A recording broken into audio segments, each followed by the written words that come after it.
I lost my son the day he was born and I didn't know. Until 10 years later, I used to think our lives were perfect.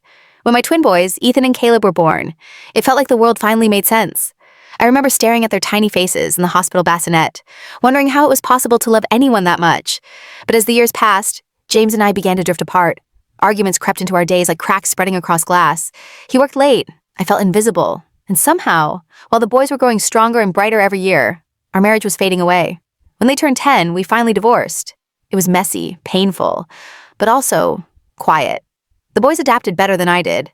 They had 2 homes, 2 bedrooms, 2 different lives split across the week. I told myself they were okay, that I was okay too. I was wrong. It happened one gray afternoon while I was packing old baby clothes. I found an envelope tucked inside Caleb's hospital blanket. The handwriting on the front said, "For James only." Something in me froze. I shouldn't open it. But I did. Inside was a tiny, faded hospital bracelet labeled Infant B, and a note, "Baby B taken to NICU, swapped for a healthy newborn at your request. No one must know." My heart slammed against my ribs. Number. That couldn't be real. I drove straight to James's apartment that night, the note shaking in my hand. "Tell me this isn't true," I demanded. He denied it at first, scoffed, rolled his eyes, but I kept pushing. And finally, he broke. "Caleb wasn't our Caleb," he whispered.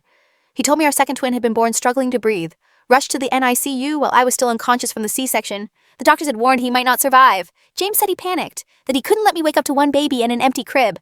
So he bribed a nurse, had her swap our dying child with another newborn whose teenage mother had abandoned him. "The real Caleb died that night," James said, sobbing.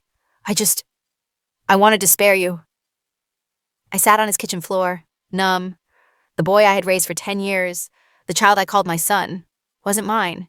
And yet, he was mine. Every smile, every bedtime story, every scraped knee I'd kissed better, those were real. Go my channel for the full story.